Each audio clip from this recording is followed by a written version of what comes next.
মাইজভান্ডারির ফিউজাত জারি থাকে মৃত্যুর আগ পর্যন্ত। কোনদিন কোথাও মাথা ঝুঁকানো তো দূরের কথা, লাখ টাকা দিয়ে মাইজভান্ডারি গোলাম হুজুর গৌসুল আজম আব্দুল কাদের জিলানীর গোলামদের জুতার ফিতাও কে খরিদ করতে পারে না।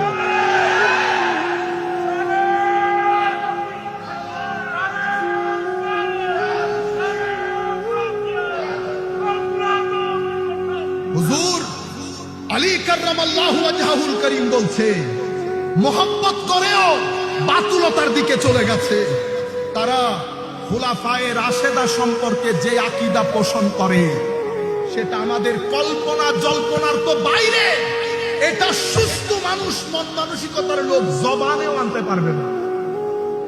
আপনারা বুঝতে পেরেছেন যেই পরিমাণ ঘৃণা তারা সাহাবায়ে কেরামের ব্যাপারে রাখে।